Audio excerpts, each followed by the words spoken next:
Hop, et bah c'est parti, le grand retour. C'est la rentrée, oui, c'est la rentrée de Un jour un groupe sur Radio Metal Révolution. Puis là, une belle rentrée. Une belle rentrée, il est en face de moi. Vous le voyez pas encore, vous le verrez plus tard, hein, mais bon. Le groupe, c'est Killer Death Metal. Alors Michel, Yes. salut. Salut à toi et merci d'être là. Salut Vince, merci à toi pour l'invitation. C'est un honneur pour moi. Je suis très content de pouvoir faire cette interview avec toi. Merci. Ouais, bah, ça fait plaisir parce que là au moins, nous on se voit pour l'instant. Vous verrez plus tard. Mais c'est vrai que, comme je dis souvent, c'est quand même plus humain, on va dire, de se voir via Zoom, c'est sûr, que les MP, les posts sur Facebook ou sur les réseaux sociaux. Ça fait un petit truc en plus. Absolument. De toute manière, après, c'est vrai que les contacts qu'on a eus, qui étaient par Messenger, généralement, là, on peut un peu plus approfondir, en fait, puisque j'attends avec impatience tes questions. On va pouvoir un petit peu parler un peu plus en détail, un petit peu de qui je suis, ce que je fais et tout ça. Donc, c'est vrai que c'est mieux. C'est vachement sympa comme ça. Ah bah c'est mieux. Ouais. Bon, c'est pas mon idée, hein, c'était l'idée de Nina. Enfin bon, elle n'entend pas, donc ouais, elle ne le saura pas. Donc voilà, bah, je vais te poser la première question. Celle-là, je l'adore parce que les gens, ceux qui écoutent la question, me font toujours les gros yeux. Alors, Killer Death Metal. Qui es-tu? Que fais-tu? Pourquoi? Comment? Merci. Alors, c'est très large. Je vais essayer de faire une synthèse un petit peu de voilà, toutes les informations. Très simple. Voilà, je vais commencer par le commencement. Je suis Jean-Michel Crapanzano. En fait, je suis originaire de Metz. Euh, je suis, j'ai fait mes études à Strasbourg et je suis parti en 2003 aux Pays-Bas m'installer avec ma femme. Donc ça donne un petit peu le contexte général d'où je viens pour les Français qui connaissent un peu leur géographie. Voilà, ce que je fais, voilà, c'est effectivement aussi assez complexe, en digressant un petit peu hors de la musique. Mais voilà, moi, je suis artiste plasticien professionnel. Je donne des cours d'art et je suis effectivement musicien depuis de très, très, très nombreuses années. Donc, je suis guitariste. Et en fait, voilà, je suis absolument dans le death metal depuis ses origines, en fait, depuis 85, 86, 87, qui sont en fait le début, hein, les débuts du death metal. J'ai commencé avec le thrash metal, le heavy metal et tout ça. Voilà, mais j'ai commencé à jouer de la guitare, j'avais 13, 14 ans en autodidacte. Et de fil en aiguille, voilà, j'ai composé des morceaux, j'ai joué en groupe avec mon frère, un groupe qui s'appelait Horde of Mammouth dans les années 90, entre 80, 90 et 2000, 2003. On a fait quelques concerts un petit peu dans la région Lorraine. On avait enregistré deux, trois démos. Et voilà, donc en fait, ça c'est un petit peu pour donner une ligne générale de qui je suis. Et concernant Mindkiller, en fait, ça a commencé en fait en 2017, seul chez moi, dans mon studio. Et j'avais ces idées de composition en fait brutal death metal, en fait vraiment vraiment très très extrême. Et j'ai commencé un petit peu comme des milliers de musiciens qui n'ont pas de batteur, qui n'ont pas de bassiste, qui n'ont pas de chanteur, voilà, tu es dans ton home studio et puis tu commences à composer avec une batterie électronique et tu commences à construire un petit peu un répertoire de chansons. Et ça a pris vraiment énormément de temps pour que déjà je trouve les bonnes personnes. Et finalement, voilà, Mindkiller, maintenant, c'est le premier EP qui est sorti il y a 3 mois. Ouais, Et c'est un petit peu l'histoire, voilà, c'est celui-là, Technocratic War Machine, ouais. qui est le résultat d'un très, très grand processus, en fait, de création et voilà, des temps d'attente pour trouver les bons musiciens et tout ça, quoi. Voilà, c'est la ligne générale, un peu. Ouais. Non, mais c'est vrai que bon, le EP, on en reparlera, mais putain, la patate, la claque que je me suis pris en écoutant. Ah, ben, Parce ça me que fait plaisir. déjà, et puis en plus, tu as trouvé quand même un petit batteur. Il est sympa, hein, il tape pas trop fort, pas trop vite. Non, non. Il est mignon, hein. Mon fils, voilà. Il écoutera peut-être après, mais bon. Non, mais Ah, c'est vrai que bah, je te suis depuis un petit moment déjà. Et c'est vrai que, bah, c'est vrai que de temps en temps sur Facebook, tu mettais, tiens, bah voilà, j'ai composé ça, machin.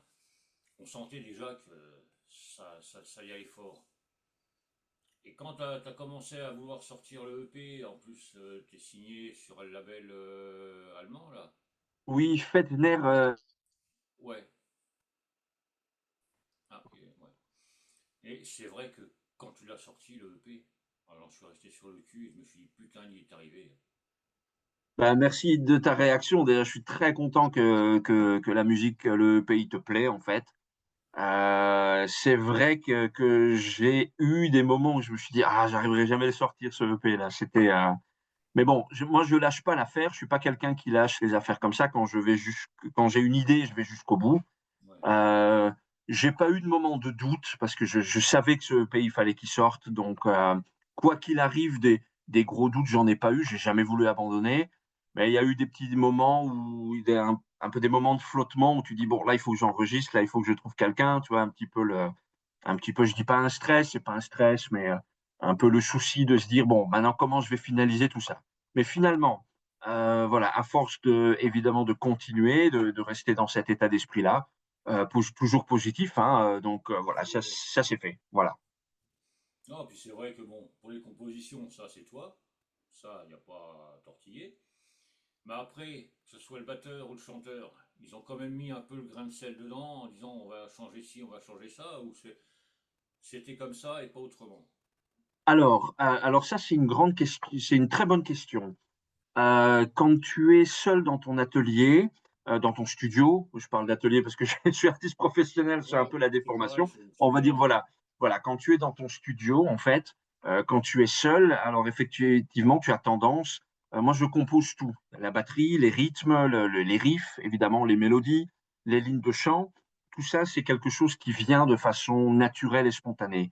Donc, évidemment, je mets ça sur, j'enregistre en fait tout ce que je peux enregistrer moi-même.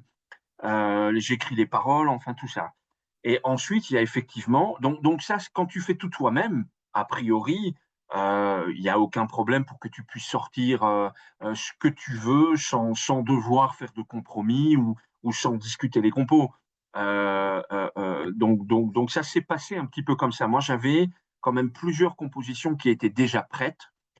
Euh, mais ce qui s'est passé, c'est que effectivement, dès que tu rencontres des gens, ils ont une sensibilité particulière et ils ont une touche particulière. Et moi,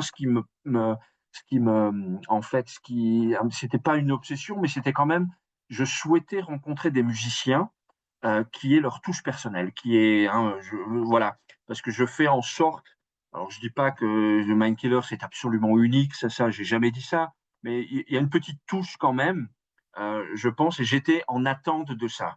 Et quand j'ai rencontré Fabrice, donc qui est un batteur extraordinaire, hein, c'est un maître dans son art, hein, on Il s'est est tout de suite follet, mais bien. dans le bon sens du terme, hein. Ah oui, oui, mais alors là, il est bon. Attention, faut voir le niveau, hein. Là, on est dans le haut de gamme, hein. Oui, oui, on est dans le haut de gamme. Là, il y a aucun problème là-dessus.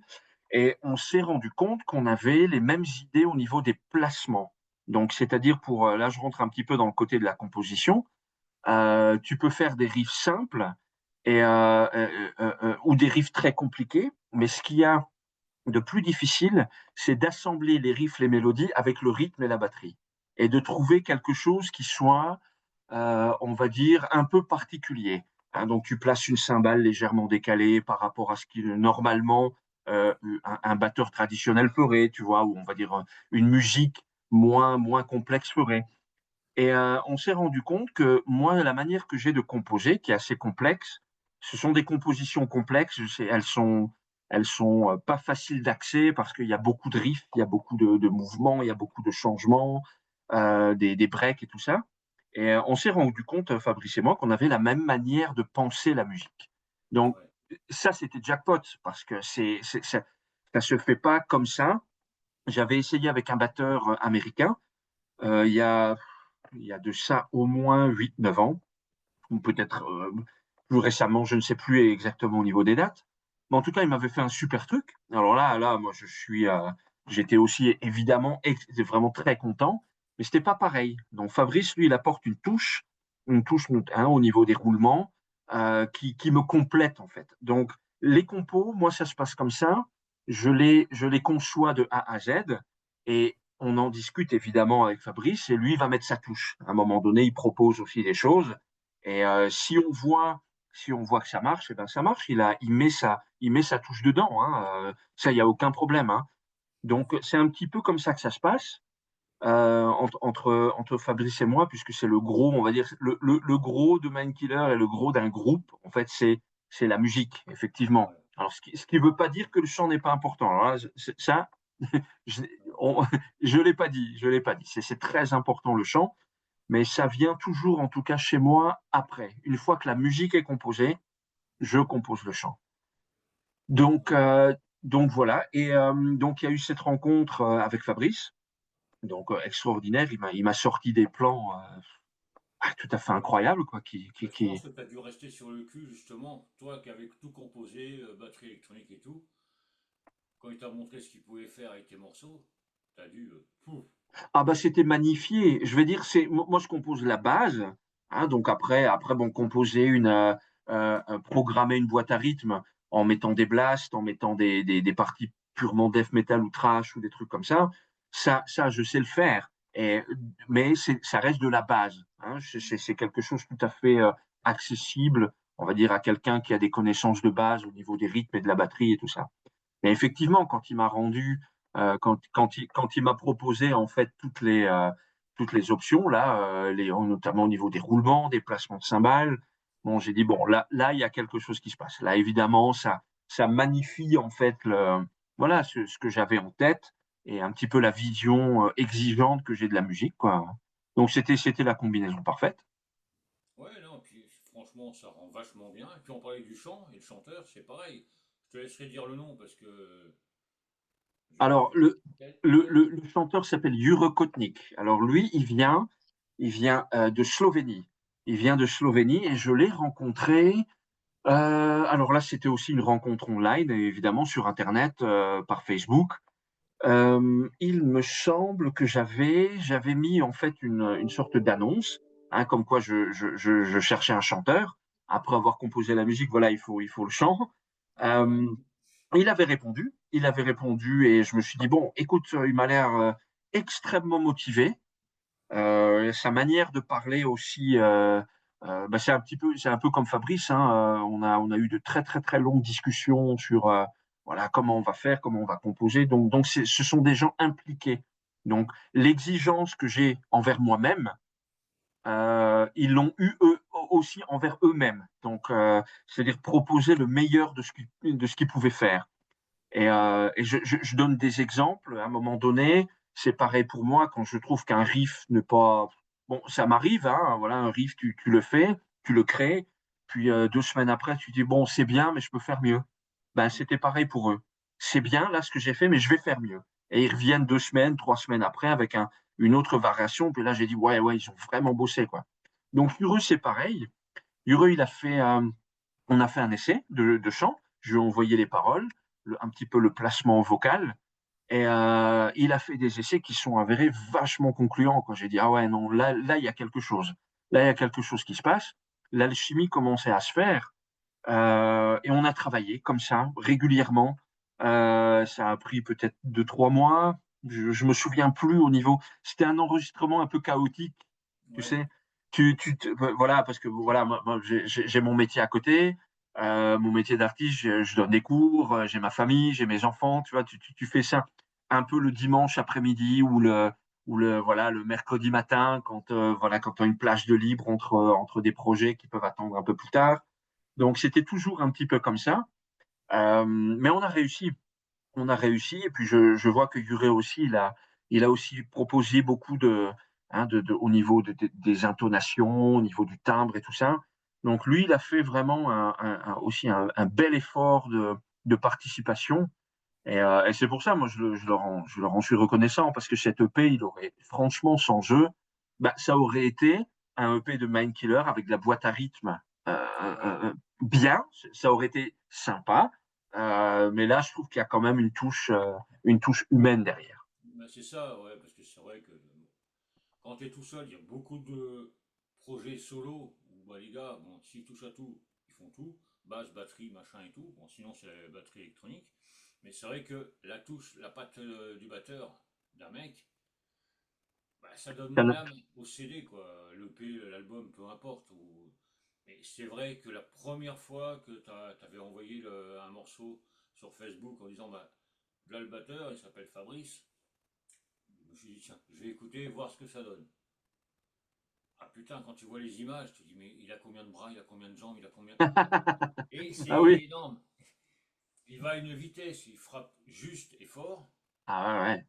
Je ne dirais Et pas je, si c'est plus juste ou plus fort, mais bon, ça tape. un peu tout en même temps. Un peu tout en même temps. Ouais, mais voilà, c'est que ben, le groupe, le trio, ça s'est fait comme ça. Voilà. Et franchement, c'est le jackpot. Pour moi, Ah c'est ben, le merci jackpot. beaucoup. Merci beaucoup. Là, c'est parce qu'en plus, ben, il y en a un qui vient de Slovénie, un de France et toi aux Pays-Bas. Heureusement que maintenant, il y a les moyens qu'on a actuellement pour enregistrer à distance, parce que, tu vois, dans les années 80, tiens, ça aurait pris beaucoup plus de temps. Ah oui, alors là, Envoyer les c'est cassettes. absolument, c'est intéressant ce que tu dis. Depuis les années, on va dire, bon, je généralise un peu, mais à partir des années 2000, début 2000, on a tous commencé à avoir nos premiers ordinateurs, on va dire les ordinateurs familiaux, là, hein, tu sais, les Ouais. tours qu'on a commencé à acheter. Il y a eu les premiers programmes d'enregistrement qui ont commencé à se démocratiser. Pour les artistes, c'était les Photoshop, c'était des programmes vidéo où tu pouvais faire tes films toi-même. Pour les musiciens, ça a commencé aussi, au lieu de payer 20 000 francs à l'époque dans les années 80-90, 20 000 francs, 30 000 francs euh, pour enregistrer une démo ou un album, hein, ce qui était, alors j'ai pas tout à fait les prix en tête, mais c'était effectivement très cher. Tu ne pouvais aller que dans un studio. Ce qui fait que effectivement, tu étais dépendant des finances déjà. Il fallait avoir les moyens, il fallait avoir les moyens de le faire. Il fallait réserver aussi du temps pour ça, c'est-à-dire qu'effectivement, combien de temps on prend? On prend une semaine. On peut se payer 2 semaines? Ok, ben, on essaye 2 semaines.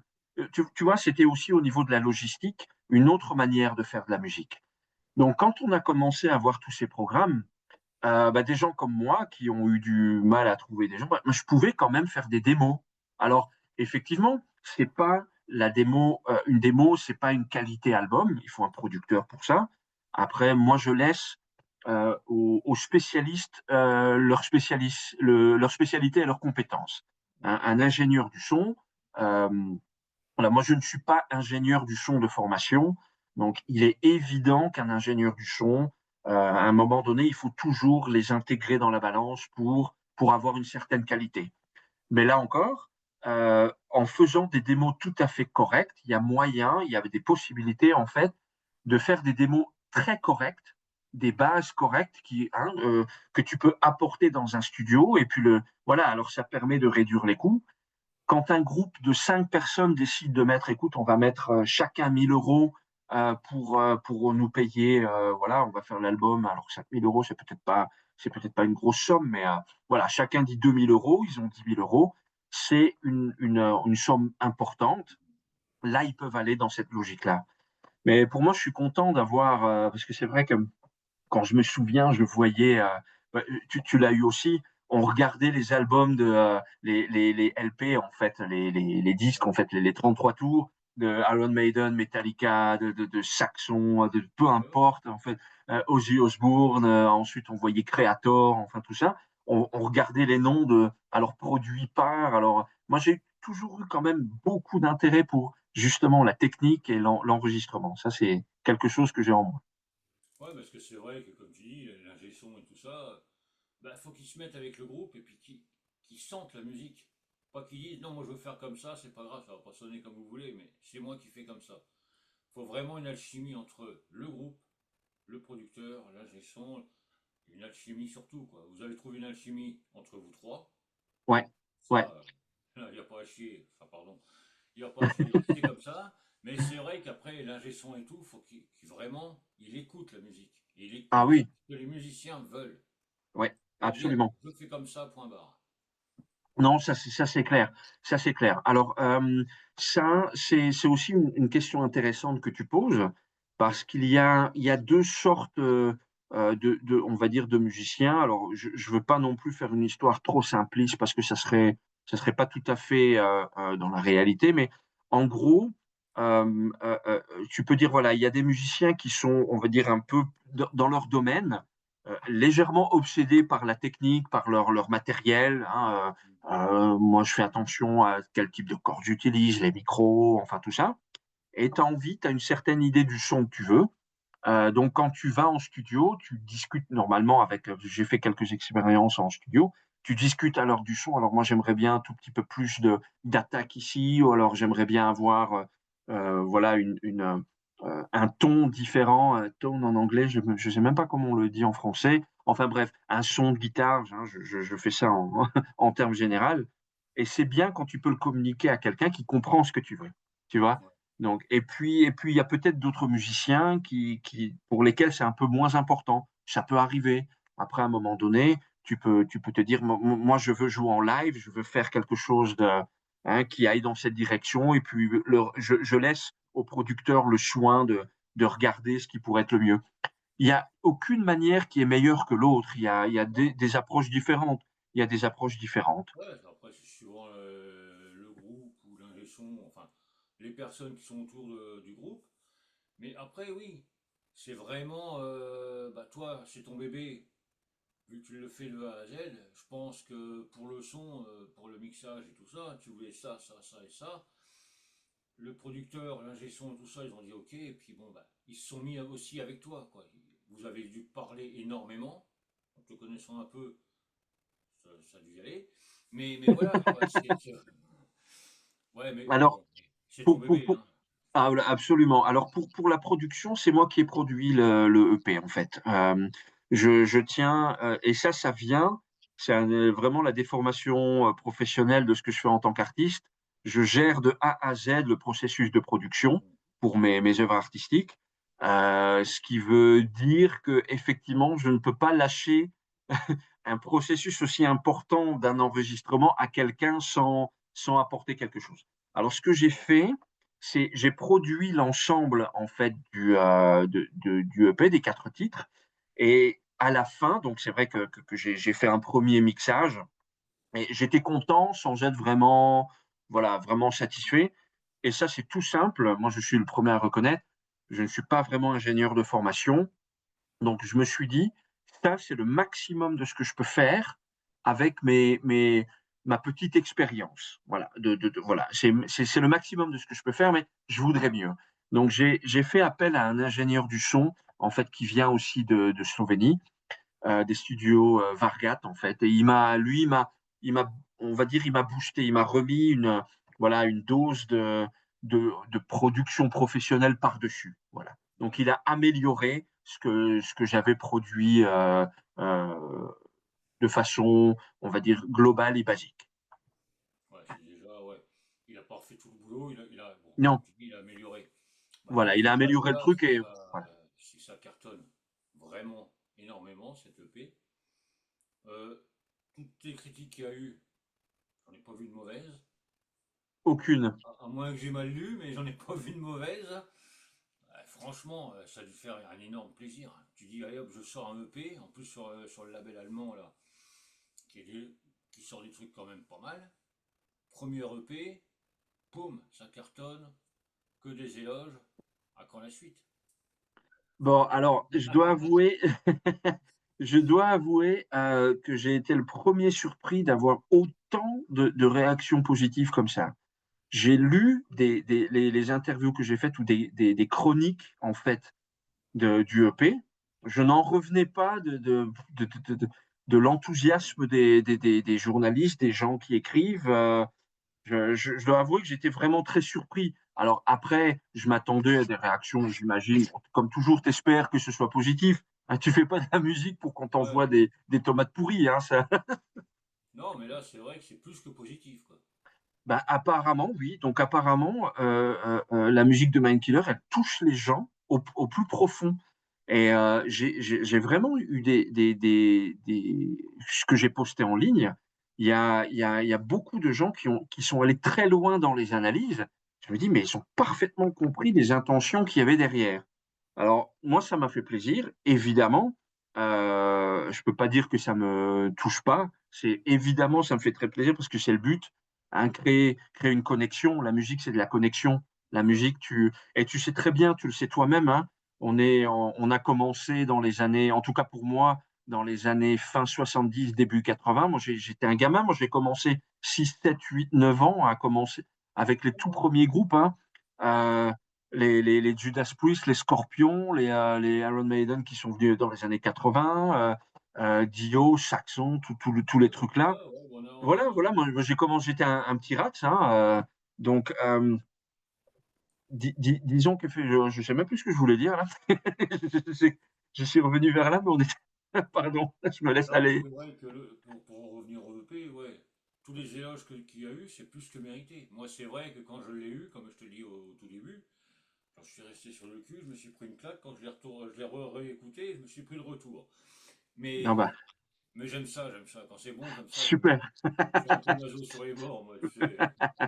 Non, c'est bon, Nina n'a pas écouté, donc ça va, je me prendrai pas de tête. Mais voilà, quoi, je me suis dit, putain, pour un premier, ouais, il a fait fort. Ils ont fait fort.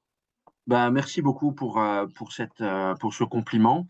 Ce qui veut dire effectivement qu'en ayant intégré un petit peu tous ces compliments de part et d'autre, bah, il y a la suite qui va venir. Alors là, Mm. et il est évident que si j'avais eu des réactions un peu tièdes, je dis bon, Ouais. faire tout ça pour ça, bon, la passion de la musique fait que je continuerai toujours à produire, mais pourquoi faire ça si on se dit oui, bon, c'est de la Ouais, musique c'était pas sympa, mais mal, sans ouais. plus. Ouais, bon, c'est pas mal, déjà entendu, machin et tout. Bon, je te dis, c'est pas encourageant. Donc, ce qui va se passer, c'est que là, je compose pour l'album. Voilà. Ah, Alors, il y a une grande nouvelle qu'il y a, c'est que depuis, alors on va dire, je vais faire un schéma global 2017-2025. En gros, j'ai fait ces quatre compos. Alors, il y en a pas que quatre, hein. J'ai une compilation, j'ai des dossiers avec des centaines de riffs, mais on va dire, j'ai pris tout ce temps-là pour peaufiner les compos du EP. Donc, ça a pris du temps. Ça a pris beaucoup de temps. Les gens peuvent se dire, waouh, mais il est fou celui-là pour composer des chansons comme ça. Ça prend pas autant de temps. Bon, on va dire, les circonstances ont fait que ce soit comme ça. Mais la bonne nouvelle, c'est que depuis la sortie du EP, comme j'ai trouvé l'identité de la vision musicale de Mindkiller, que ce soit la musique, les rythmes, les mélodies, le visuel, les paroles, ce que je veux dire. Ben, j'ai composé depuis un mois et demi, j'ai déjà 4 titres et demi et j'en ai presque deux de finis encore. Donc en un mois et demi, j'ai presque 6 titres. ah ouais. Ah oui, donc Ah c'est à oui. ce point-là. C'est à ce point-là. Donc les idées, elles coulent à flot. Et je peux garantir, ça je peux garantir que ça sera exactement dans la veine du EP, dans la veine du EP, en, en plus élaboré, on va dire, avec l'identité marquée de ce que c'est que My Killer. Ça, je peux le Ouais. garantir. Comme je dis souvent, quand un groupe sort un EP ou un album, il est sorti depuis quelque temps, on dit toujours, on vous attend au tournant pour le prochain. Voilà. Là, vu ce que tu viens de dire, oui, on t'attend encore plus. Oui, oui, oui, moi j'ai la pression quand même, hein, parce que je, je ne peux pas, mais je ne peux pas proposer des choses qui soient en dessous de l'intensité du EP. Hein. Donc, c'est pas une question de faire toujours plus, c'est pas une question de faire toujours mieux, parce que faire mieux, je sais pas exactement ce que ça veut dire, mais plus profond et plus conscient. Maintenant, j'ai complètement analysé la manière d'écrire les riffs, comment c'est intégré dans les rythmes, les paroles et tout ça. Donc, et faire un LP, un album, de façon vraiment très consciente de A à Z. Et je pense, de toute manière, là, donc, Jure, le chanteur, et Fabrice ont entendu évidemment les nouvelles compos. Là, je pense que leur réaction fait qu'on est dans la bonne voie. Donc, on va essayer de faire en sorte moi, je me suis mis comme date butoir fin décembre de cette année. Je veux avoir toutes les compos. Je veux avoir 10 compos. Ouais, ouais, c'est 10 bien. compos pour un album, c'est sympa. C'est Je veux avoir sympa. 10 compos et je pense que, vu comment ça sort, je pense que j'y arriverai. Euh, donc 10 compos et puis à partir de 2026, on va tout doucement, la moitié de l'année 2026, on va voir pour les enregistrements. Ouais, voilà une bonne nouvelle. Voilà, on va pas attendre 5 ans. Je me suis Non, promis de non, pas le non. faire. Non, non, non. Non, puis tu sais, quand tu me dis que tu as déjà composé 4 morceaux et demi, ça m'étonne pas.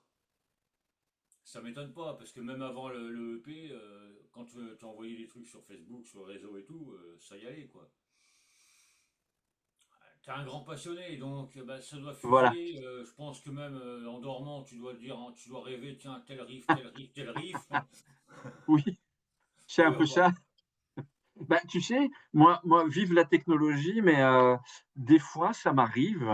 On a nos portables, là, nos téléphones portables, et c'est tant mieux parce qu'on a des petits enregistreurs dedans. Tout, bon, Bah c'est la voilà. fonction de base. Hop, j'ai un petit riff, j'ouvre et je le chante le riff, on va dire. Je chante le rythme. Et puis voilà, je peux stocker des trucs, en fait, rapidement. Donc, c'est vrai que c'est plutôt sympa, quoi. Bah, c'est comme je disais tout à l'heure, la technologie, merci.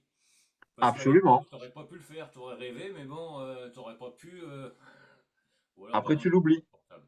Non, mais C'est c'est vrai. vrai que on est tous pareils, de toute manière, que tu fasses de la musique, de la radio, ou peu importe ce que tu fais, quand tu es vraiment passionné, tu as une idée. Bon, moi, c'est vrai qu'on est deux dans la baraque, il n'y a qu'un cerveau. C'est madame. Elle a des idées et tout. Ouais, mais je lui dis parce qu'elle n'est pas là, mais sinon je ne dirais pas. Mais, mais c'est vrai que quand on a des idées et tout, il faut les mettre en place de suite. Ouais, Mettre ouais. ça et tout. Moi, je suis un peu plus.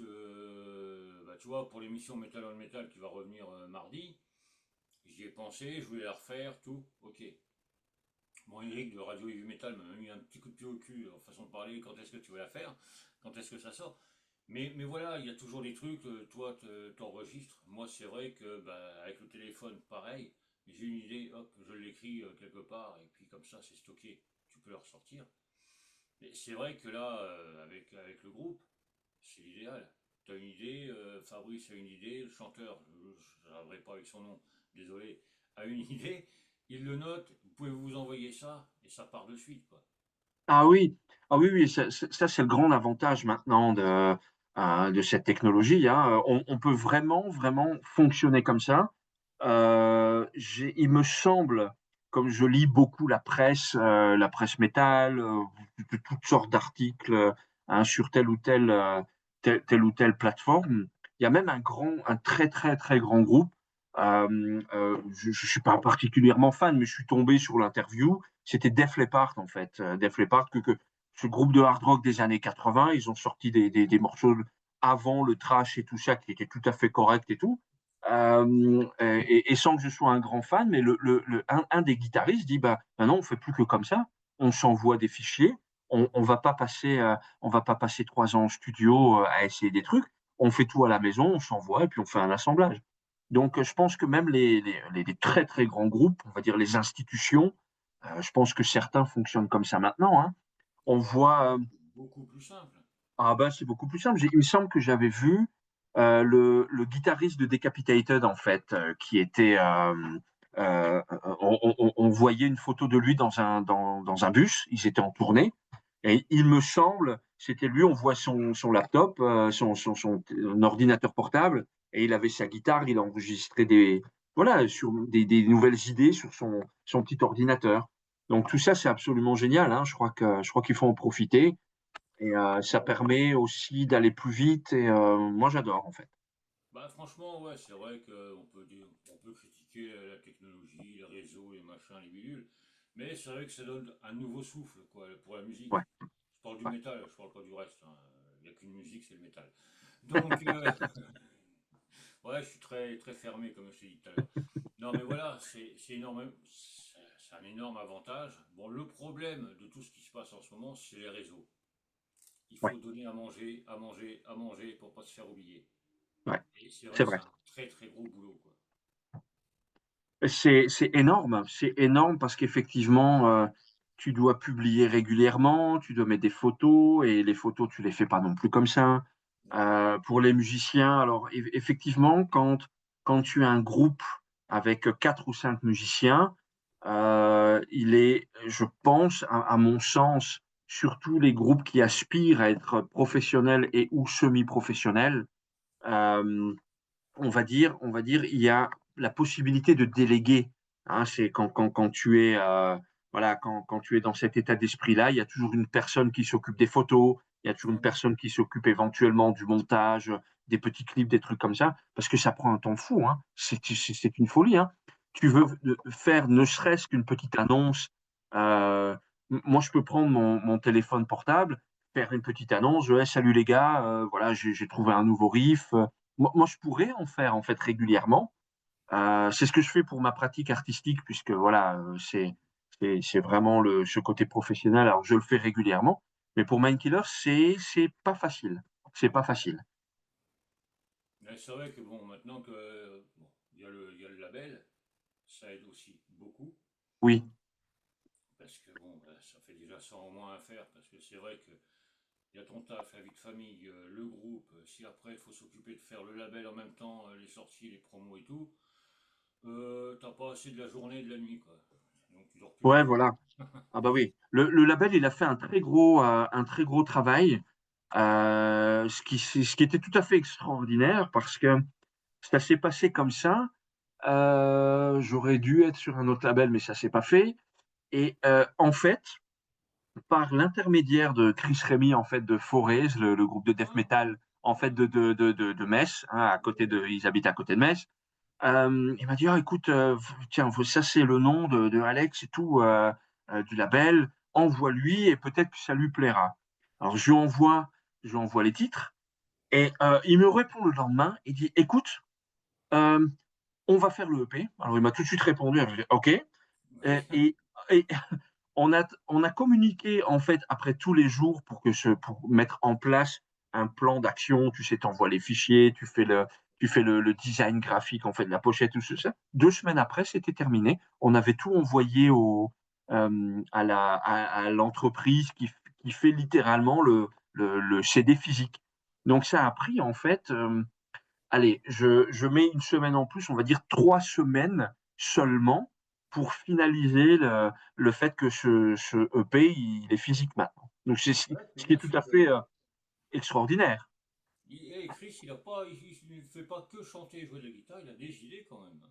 Et il a des idées, il a été tout à fait sympathique, je l'ai remercié évidemment. Et Ah puis bah s'il oui. nous écoute là, moi, je le remercie encore parce que voilà, il faut rendre à César ce qui est à César. À un moment donné, voilà, il m'a aidé, il m'a donné un coup de main, rien qu'en me donnant le contact. Donc, non, mais j'en suis reconnaissant. Donc, Ouais. si tu nous écoutes, Chris, c'est Ben, pour toi. sinon, je lui dirais ça le 1er novembre, là. Voilà, Il joue pas loin de chez moi, là, avec des petits groupes sympas, tu vois, Mortuary, comme ça. les petites pointures. Ouais, les petits jeunes là, qui commencent tout juste, là. Voilà, Non, ils mais sont voilà. excellents pour tu arrives. Ah, bah eux, ouais, ça fait plaisir de les revoir aussi, tiens. Ah bah Ils oui, jouent, oui. là. Ah, c'est du grand art, hein. Ah, bah là, oui, c'est toujours pareil, ça, c'est. Oui. Ah, ça va être une soirée que de douceur, hein. Il y aura Carcasse, il y aura Semper Vivum, il y aura. Ouais, bon, bref. Ah ouais, Toute la superbe. scène française qui est là. Voilà. Dans la scène française, toi qui es aux Pays-Bas, toi, la scène, elle se passe comment là-bas?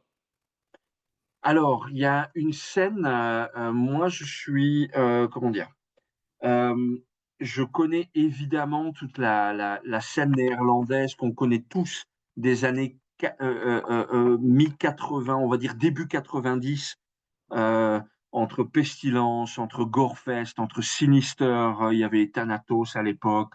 Après, il y a des groupes plus récents, Caracan Green, il y a encore d'autres groupes, effectivement. Mais je suis resté un tout petit peu scotché sur l'ancienne génération, qui, je pense, est la première génération death metal de cette époque. Mais la scène, elle est active. De toute manière, il y a aussi des réseaux death metal, grindcore, heavy metal. Enfin, après, le spectre, il est large, hein. Donc, il y a des festivals. Le spectre, il est large, hein. Après, ça va vraiment du heavy metal traditionnel au grindcore le plus bourrin, hein. Donc, il y a une scène effectivement qui est active. Je la suis un petit peu. Voilà, aussi de temps en temps, je vais sur des plateformes.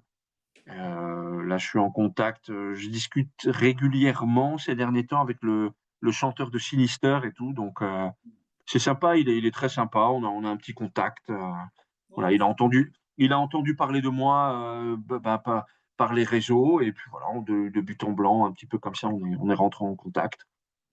Donc voilà, En sympathique parlant de scène. scène et tout, ça serait possible, hein, des concerts? Ou pour Alors, l'instant, non? grande question. Je vois dans ton regard, je vois dans ton regard le questionnement. Qu'est-ce que ça va donner tout ça?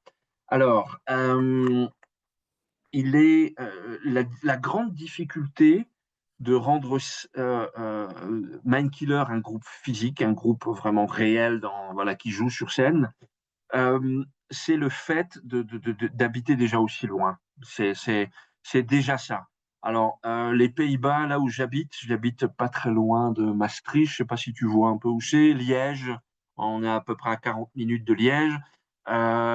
Fabrice, il habite en Lorraine. Donc, bon, c'est pas très, très loin en soi. Mais bon, le chanteur, lui, il est très loin, hein, de la Slovénie. Tu vois, voilà. Bon. Donc, il y a déjà cet aspect géographique qui fait que c'est pas facile. Donc, il faut faire l'idée de faire des résidences, c'est-à-dire on se voit pendant une semaine, on répète le plus possible, ce qui est tout à fait possible. De toute manière, les titres, on les sort, hein, voilà, il n'y a pas de problème. Mais il y a déjà cet aspect de groupe physique qui va être difficile, la logistique derrière. Le deuxième truc qui serait difficile en plus, c'est euh, aller dans la voie d'un groupe physique qui fait des tournées. C'est un autre état d'esprit en termes, j'appelle ça un petit peu en termes d'entrepreneuriat. Tu dois passer dans l'étape supérieure, c'est-à-dire faire de ton groupe une priorité, entre guillemets, entrepreneuriale. Hein, tu deviens un groupe, il faut quand même, même s'il y a la passion derrière, tu peux pas dire, oui, mais je vais faire 60 concerts dans l'année et ne pas en vivre, c'est pas possible. Je veux dire, il y a personne qui fait ça. Ou alors, ou alors, il y a l'option des groupes qui sont un groupe de potes qui habitent à 20 kilomètres les uns des autres. Ils répètent toutes les semaines au minimum une fois. Ils font tout un répertoire qu'ils répètent constamment et ils peuvent faire une quinzaine de dates par an. Ça, c'est possible à trouver. Chacun a son boulot, une date par-ci, par-là. Là, c'est tout à fait possible. Là. Donc, pour moi, pour nous, en ce moment, il y a plusieurs facteurs qui font que il faut bien réfléchir à ça. Il faut bien réfléchir à ça, à comment on pourrait le faire.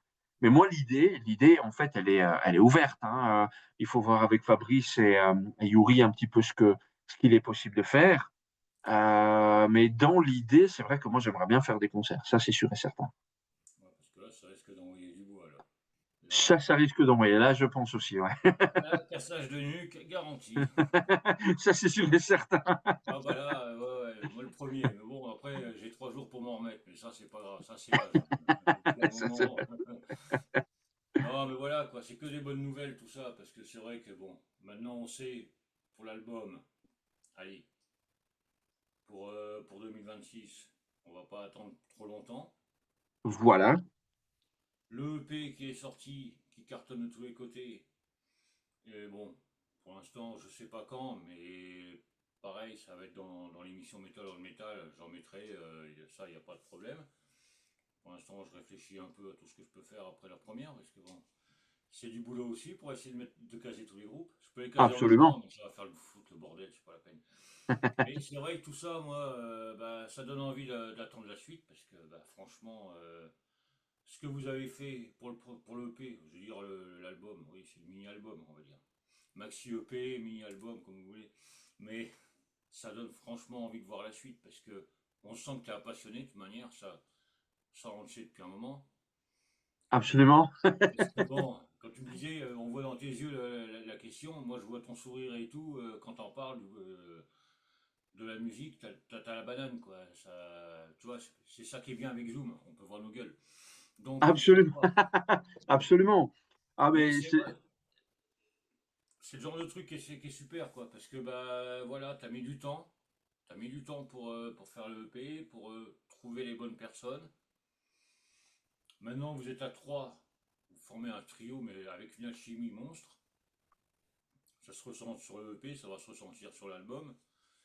Donc, c'est con, parce que tu m'as coupé l'herbe sous le pied. Je voulais te demander quand est-ce que ça va sortir et tout, mais t'as répondu à tout avant. Je peux même pas m'amuser à le faire. Ah, c'est Mais dégueulasse. t'as Tu vois, d'autres questions, première, c'est j'imagine. dégueulasse. T'as d'autres Non, mais questions, voilà. j'imagine. Non, mais voilà, quoi. C'est le genre de truc qu'on va attendre avec plaisir, parce que on vous attend au tournant, mais dans le bon sens du terme. Super. Parce que, bah, ouais, t'as déjà des morceaux de près. Je pense que Fabrice, c'est Yuri, c'est ça, je me suis pas trompé. Yuri, c'est ça. Ouais, ouais. Yuri. Ah, bah, au bout d'un moment, je vais y arriver quand même. Bah, c'est pareil, ils sont à fond dedans.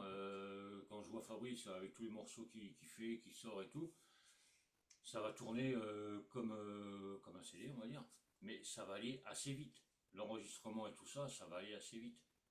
Je pense que oui. Je pense que cette fois-ci, on va dire la méthode de travail, elle est faite. Donc effectivement, tout va vite en fait maintenant désormais. Donc c'est l'avantage un petit peu d'avoir mis autant de temps pour faire ce EP. Ça a permis aussi de prendre conscience, hein, comme je l'avais dit, un petit peu de la manière de travailler. Donc voilà, je ferai en sorte qu'en 2026, ça laisse du temps, hein, donc je donne pas une date précise comme ça, comme ça, si c'est Entre pas mes promesses. le 1er janvier et 31 décembre. Voilà, ça me laisse Voilà. du temps. Comme Voilà, ça, après, démerdez-vous. voilà. Faut savoir. En gros, c'est ça. Non, mais voilà, bah écoute, moi je vais te remercier parce que ça m'a fait hyper plaisir. C'est vrai que tu devais terminer l'année au mois de juin, la saison de Un jour un groupe. Bon, il y a eu des petits soucis, ça s'est Absolument. passé. Tu commences la nouvelle saison, c'est ça qui est bien. Tu devais la finir, Super. là tu la commences. Ah bah Ça me génial. fait Bah hyper plaisir de te voir parce que c'est vrai que depuis le temps qu'on se contacte, ouais, MP, Messenger et tout ça, enfin c'est pareil, tu me diras. Mais les postes, je voulais dire, bah, ça fait plaisir de se voir. On est assez loin, mais bon, la Lorraine est toujours là. Eh, absolument. Et j'y reviens régulièrement, hein. Bon, deux, trois fois par an, quatre fois par an, voilà, je suis en Lorraine, hein. Donc moi, écoute, si un jour tu es sur Metz, bah écoute, ça serait ah avec ben, plaisir de te moi, rencontrer, hein. moi, il n'y a pas de problème. Il n'y a pas de souci. Ben, écoute, un grand, grand merci, parce que ça m'a fait hyper plaisir de te voir, de pouvoir échanger avec toi. Encore deux passionnés, deux vieux Absolument. passionnés. Ah, vieux dans la tête, non. Pas dans la tête, on est jeune. Je suis On est encore. toujours jeune. Écoute, je ne sais pas si tu as remarqué, je pense que tu as remarqué, donc c'est une question, mais j'ai déjà plus ou moins la réponse. La musique qu'on écoute, le métal, c'est quelque chose qui unit les gens de façon très forte. Hmm. Et j'ai l'impression, peut-être plus fortement que d'autres styles de musique. Alors moi, j'écoute aussi d'autres styles de musique. Il y a des musiques que je trouve absolument extraordinaires qui n'ont pas forcément à voir avec le métal, comme le jazz fusion. Il y a de la musique classique que je trouve absolument géniale. Il y a des musiques du monde que je trouve aussi voilà, extraordinaires.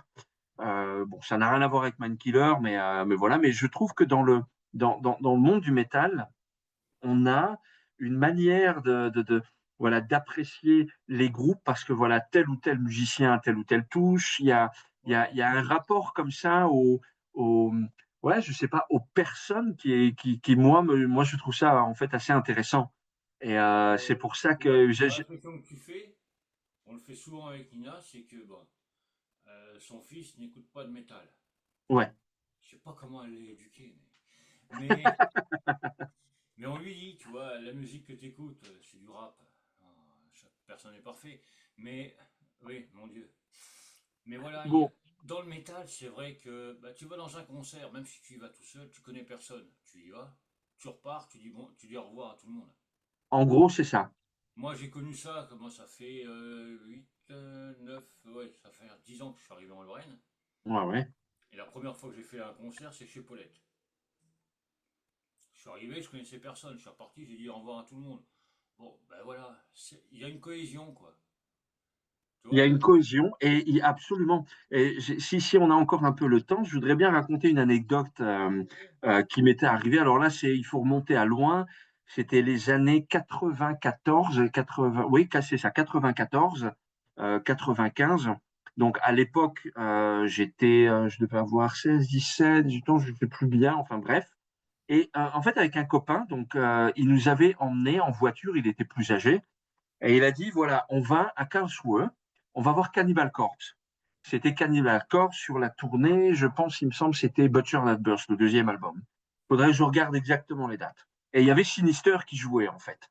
Et c'était au mois de décembre. Donc, il y avait une neige pas possible, un froid de canard. Qu'est-ce qui s'est passé? On prend la bagnole, on prend l'autoroute, on arrive à Metz, on fait Metz-Karlsruhe. Et on se retrouve, le concert commençait à 20h, et nous, évidemment, les bons jeunes un peu insouciants, on se retrouve là-bas à 2h de l'après-midi. Il faisait -20. À l'époque, c'était encore les hivers super froids. Et on se retrouve dans la bagnole à grelotter. Évidemment, on n'avait pas bien prévu, on n'a pas bien fait attention.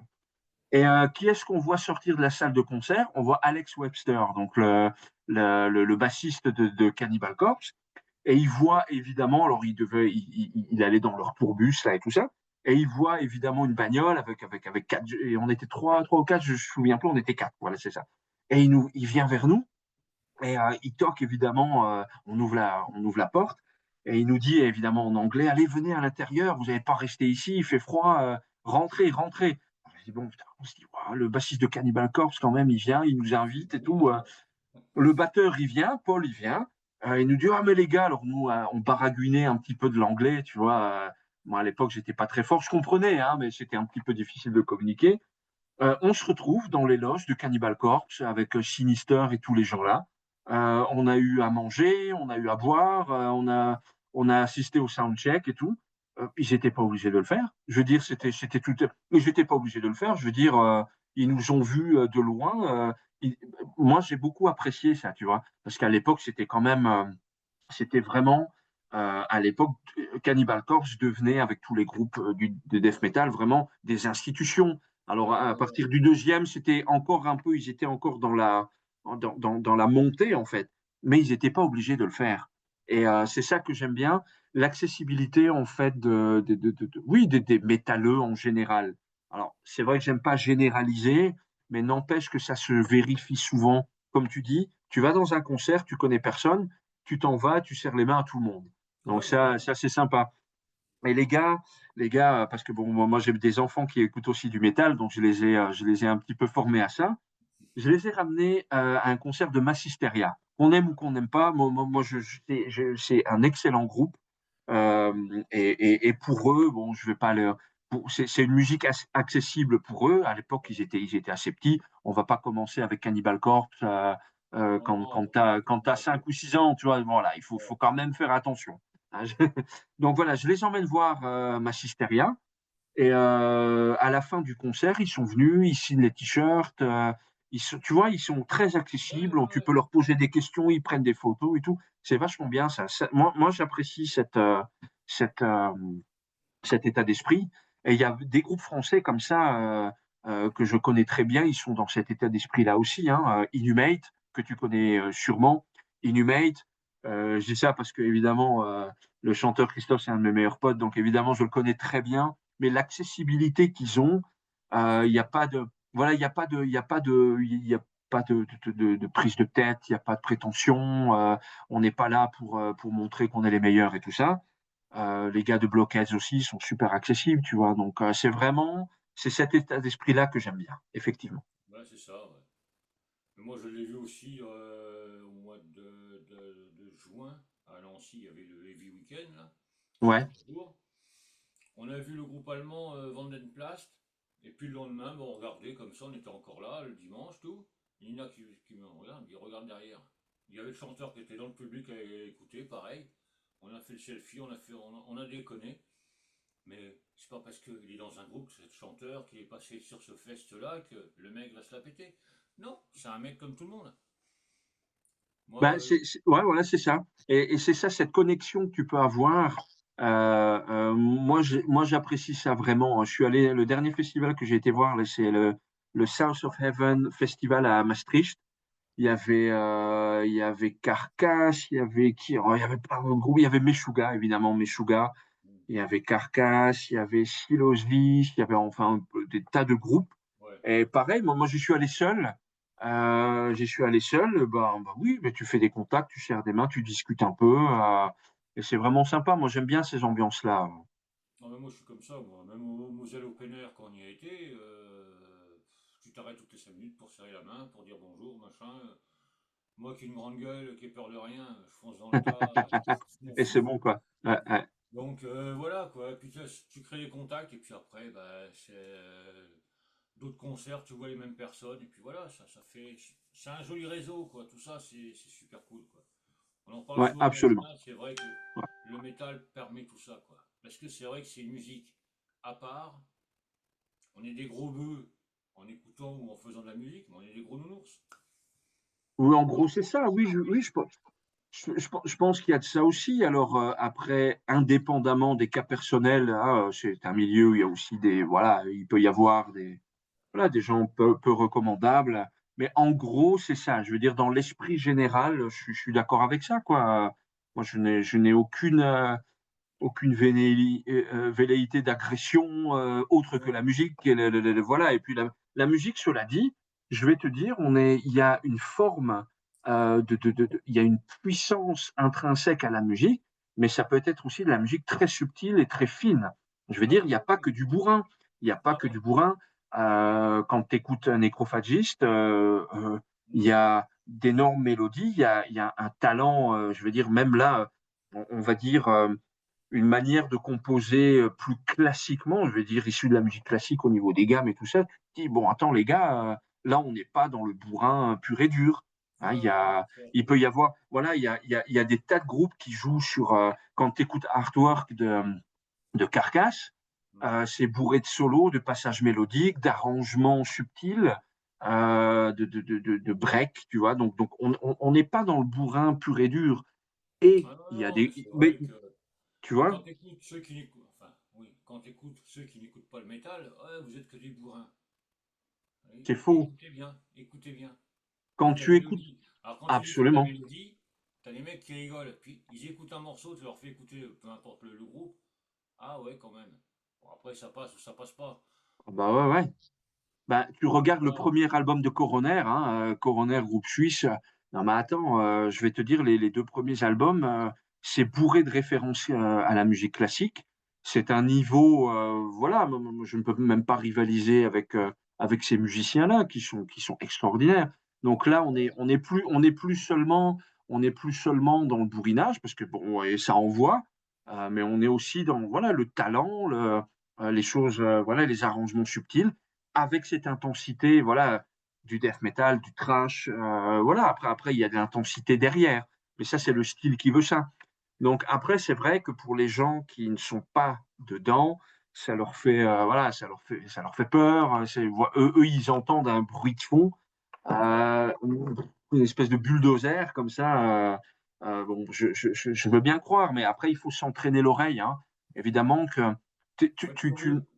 Faut voilà, il être faut être curieux. curieux.